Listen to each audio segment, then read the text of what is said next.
Explain to me why we have seen in the last few months a weakness in the dollar. That's a great question. And of course, the Treasury Department is responsible for the role of the dollar. So I don't know. I think I would go back to the thought that markets have been digesting an unusually challenging set of circumstances, and have reacted the way they've reacted. The dollar's kind of stabilized now. In fact, it's moved back up here in the last couple of weeks a bit. Tell me what tell me what the bond market's telling you. Bond market's fine now, functioning well. It's pricing, it's reacting to economic news. There's adequate liquidity. Rates have come down pretty significantly from where they were a couple months ago. So I think I think inflation expectations have come down a bit from April, and in general, the bond market is functioning well. Okay. Patriots, welcome back to the channel. If you love this country, believe in free markets, and are tired of watching career bureaucrats talk in circles while our economy hangs in the balance, you're in the right place. Today, I want to react to what I just watched. A discussion that honestly should alarm every hardworking American who's wondering why the price of everything keeps going up, why the dollar keeps losing ground, and why Washington can never give us a straight answer. Let's break this down piece by piece, because there was a lot of polished, bureaucratic jargon but very little accountability. First off, the chairman says the bond market is functioning well. Well, let me ask you this. If everything is functioning so well, why are Americans paying higher interest rates than we've seen in years? Why can't families afford a mortgage? Why are small businesses struggling to get the credit they need to grow? These people love to talk about adequate liquidity and stabilization, but you and I know that's just code for we've printed so much money and borrowed so much that we're distorting the entire system. Inflation expectations have come down a bit.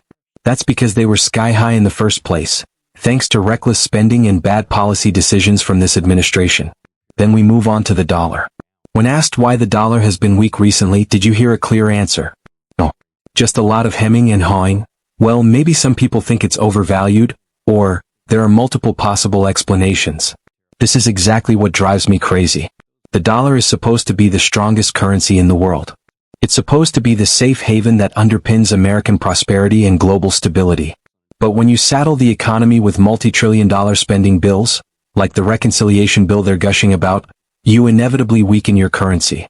You destroy the purchasing power of the very people you claim to be helping.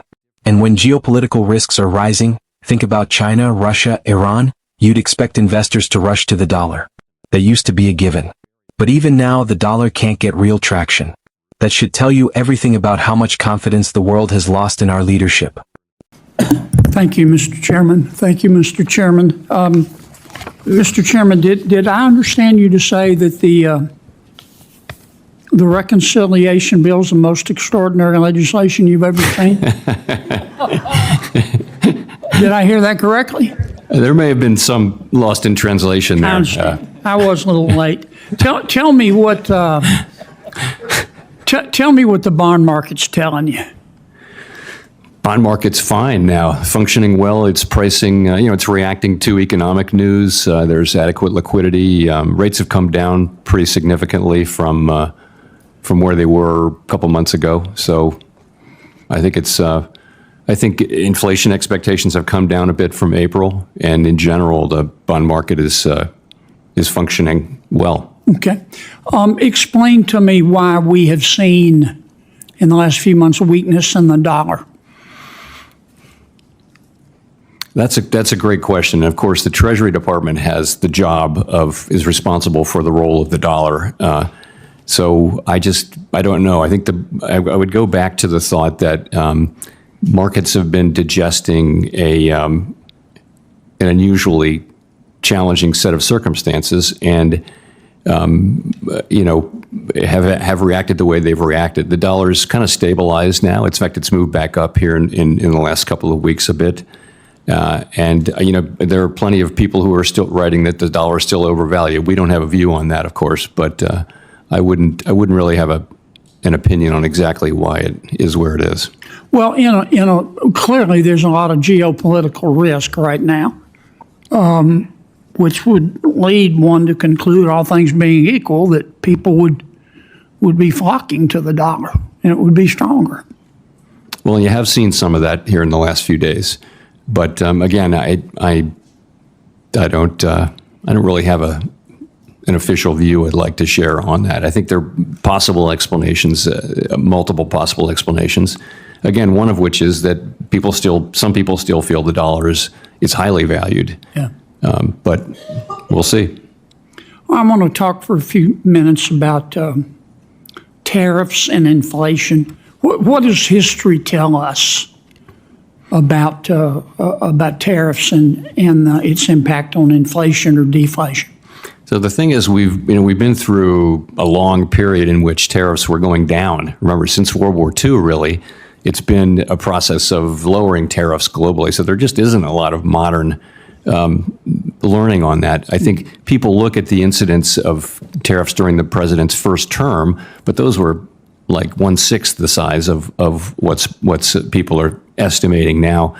And they do find some effects on inflation. But remember, in 2019, when those tariffs were put into place, the economy was slowing. We actually cut rates 3 times. Inflation was running at 1.5%. So it was a very different time. This is different. I think one of the reasons why it's so challenging is that there really isn't a modern precedent. Yeah. And I think we have to be humble about our estimates.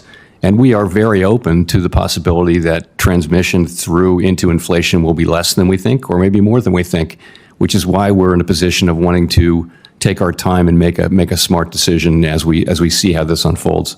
Well, obviously, the size of the tariffs makes a difference, does it not? It does. And we don't know yet the size of the tariffs. We don't. And we don't have a view on any of the merits at all. That's not our job. Our job is inflation, as you know, and maximum employment.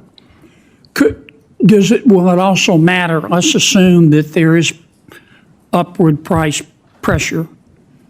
Would it matter how much businesses decide to pass on versus just eat? Does that make sense? Yes, that matters. That is what matters. The question is, who's going to pay for the tariffs? Originally, it's the importer, but it gets passed along through the distribution chain to some extent to the consumer. The ultimate question of it is how much of it does show up in inflation. And honestly, it's very hard to predict that in advance. So we're watching to see, what shows up in measured inflation. If the president's trade negotiators pursue reciprocity, which I define as both sides reducing, in a quid pro quo, reducing tariffs and trade barriers as much as possible. Ideally, in a perfect world, we would end up with 2 sides with 0 tariffs and 0 trade barriers. Would that be inflationary? No, not at all. That would cause the economy to roar, wouldn't it? I think it would be. Yeah. Okay. Thank you, Mr. Chairman. I appreciate your endorsement, Mr. Chairman, of the reconciliation bill. Let's talk about tariffs. They admitted outright that we don't have much modern precedent for understanding how big tariffs will ripple through inflation. So what does that mean? It means they are guessing, folks. They're sitting in their cushy offices playing games with policies that could crush American families. The chairman even said we have to be humble about our estimates. Well, I'd feel a whole lot better if Washington was humble with our money instead of squandering it on crony pet projects and massive welfare expansions. And don't forget, tariffs are taxes. Period. You can sugarcoat it however you want, but it's the American consumer who pays in the end. You walk into a store and you're the one footing the bill for these trade games. They say the size of the tariffs makes a difference, but then they admit they don't even know what the size will be. Think about that. We're talking about policies that will impact every farm, every factory, every household, and they haven't even bothered to nail down the details. Now here's the part that really shows the disconnect. They talked about how, in an ideal world, we'd have 0 tariffs and 0 trade barriers on both sides. Imagine that. We agree free and fair trade benefits everyone. But here's the problem. We don't live in that ideal world. We live in a world where our rivals, like China, cheat, steal intellectual property, and flood our markets with subsidized goods. We have to stand up for American workers. We have to stand up for our sovereignty. That means using tariffs strategically when necessary, but also means demanding serious reform from our trading partners. Yet, listening to these bureaucrats, You get the sense they'd love nothing more than to cut deals behind closed doors and let our industries collapse in the name of global harmony. Finally, let's circle back to this reconciliation bill they were patting each other on the back about. You want to know why our economy is a mess? Why inflation is eating away your paycheck? Why your dollar buys less every month? It's because of reckless, bloated spending bills like this one. They call it extraordinary legislation. I call it an extraordinary betrayal of the American taxpayer.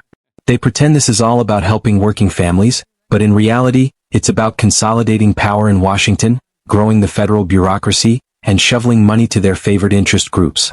Patriots, we have a choice.